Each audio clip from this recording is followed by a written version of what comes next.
Apple shares jumping yesterday on reports that the iPhone maker is considering using outside partners to help power Siri. This could be a big reversal after AI-powered updates to the personal assistant were delayed until 2026.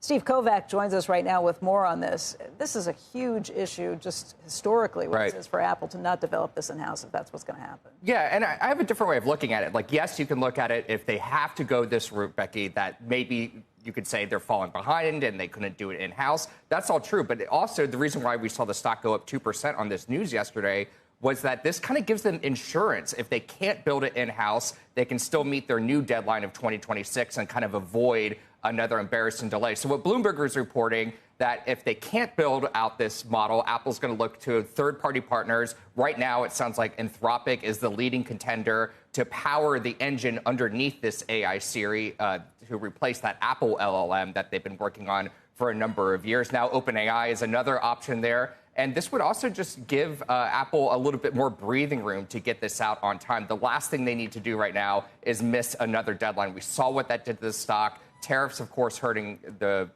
shares this year as well. It also helps Apple do this in a sort of less capital-intensive way. We just learned overnight that XAI is raising $10 billion. And then we also heard yesterday that big investment that Meta is putting in AI, spending $14 billion to bring over the CEO of Scale AI to run that new group. And just all the billions they're spending on CapEx, all the other peers and big tech spending the billions as well. This would just be a sort of discount on all that. Well, can I ask about this discount issue? Yeah. So if, of course, Claude, for example, which is Anthropic's service, is the model, there's going to have to be an enormous investment. Licensing. To license it, and not just to license the software, but to actually run it.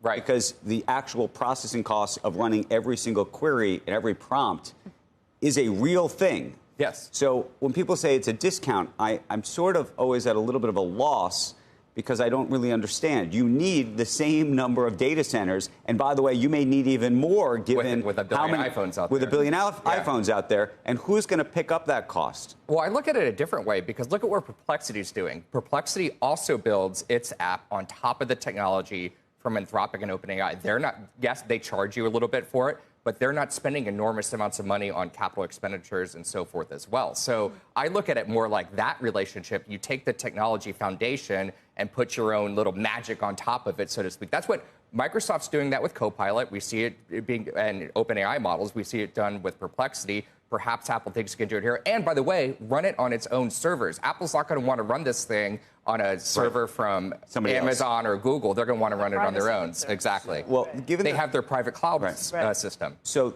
the two other related questions. Right. One is a privacy question, which is one of the things that Apple's been trying to do quite unsuccessfully is do all this on device. Right. Part of what it's wanted to do the whole time is on device. Which is impossible right now, by the way.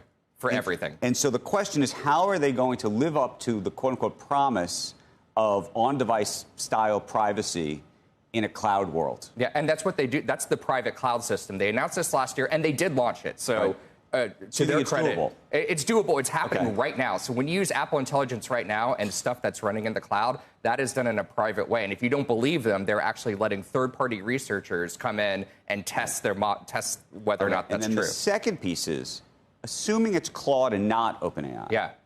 That seems to me to be a big quandary for a company like an OpenAI for the following reason. Right now, for example, I use ChatGPT a lot. Yeah. It has memory. I'm a paid customer. There's a lot of benefits to being in the ecosystem because it's able to pull from all the things that I've been doing. If I start using Claude, I imagine if I'm using Siri, I imagine I won't be using OpenAI. Right, you'll switch. There's a binary situation here. It comes with the ecosystem. So you're going to have to convert some of those people over. But at the same time, the way I'm interpreting it. But you can do it now, and OpenAI loses its big edge. I mean, it does, but I don't see this as so much a bolt-on. Like right now, ChatGPT is a bolt-on to the iPhone, right? If you ask Siri a question, it gets confused. It kind of kicks you to ChatGPT. This would be kind of the underlying foundational model, like you see with Perplexity. Right, but my question is, therefore, what happens to all those OpenAI users, you mean? What I'm saying is all the OpenAI users who are on ChatGPT, if they decide for whatever reason, you know what, I like living in the Apple ecosystem, it's easier for me to say, hey, Siri, I shouldn't have done that. Yeah. I apologize to everybody who's watching if I just lit up your phone. That's not a good thing. No, it's not. And by the way, ChatGPT had that huge benefit of working on the iPhone, having that huge exposure. It's not a good product, though. It's not a good integration. So they need something that could be better. By the way, they started with ChatGPT, that integration. They said it's the best one out there. That's why we're starting with it. We'll eventually open it up to more models. They haven't done that yet. All right, let me ask you both this. How much of an edge does OpenAI have right now? And how cemented is that edge? Well, it's by far the most used. If you look at the user numbers compared to Claude and OpenAI, I mean, it's not even close. But how cemented is that, I guess? I think at this very moment, and part of it is the memory, it's a better product today because, again, there's a network effect. The more you use it, the better it gets. And that's Apple's proposition, too, by the way, because you have all that on your phone already. That sort of is the issue. And then you have Johnny Ive. Well, we'll see what Johnny Ive does with this other device. I mean, that's the other piece of it. Which is the stickier ecosystem, I guess, would be my question. I think this is the stickier ecosystem. That's what I would say right now. If you ask me that right now. Right. You're going to ask Siri more than you're going to go in and open the ChatGPT app and do all that. What if it's just right there in Siri? Just push one button and talk to it. I don't feel like leaving this because of music and photos and everything else. And again, that's the proposition, because all your stuff is either on your phone or in this private iCloud, and it can kind of tap into that. So and by the way, third-party apps as well. If you're younger, maybe you're a more open audience. That's possible as well, but that's because you haven't built up the fortune. But you still have all your contacts, you still have all your photos. I mean, here's my only other question.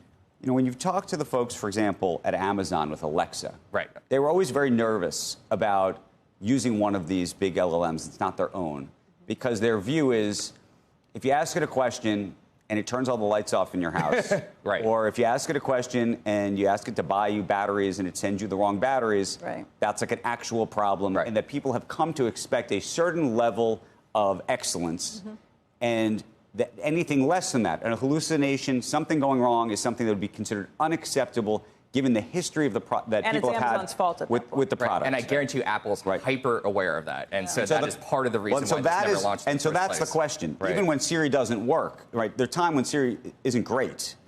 But it's not doing things that are great. But there's very few times it's doing something that's like fundamentally wrong.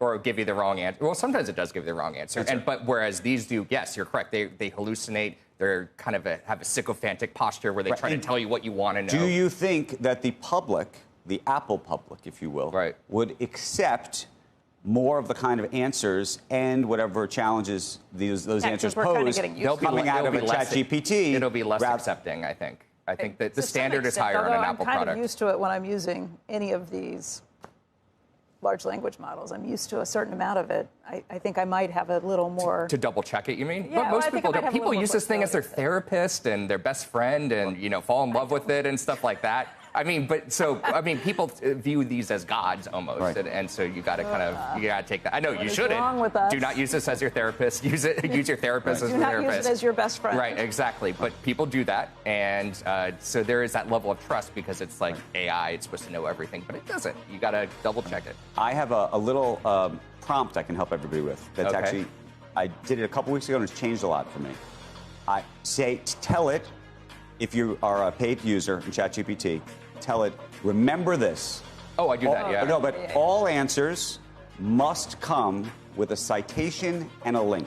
Okay. Oh, that's I like that. I'm going to use that. If you do that, you get for any less fact. Garbage. So I do that. I tell it. Changes a lot of things. I say directly, search the web for yada, yada, yada, whatever I ask it. I do that. But I like that moving forward. Just do that. That's really good. And I've done that, and I will tell you it always does it. It listens to you. As long as it's looking for facts. If you're asking about facts, it seems to know the difference. You have to say. That's good. Yeah. I usually just direct it, say, give me links on the web.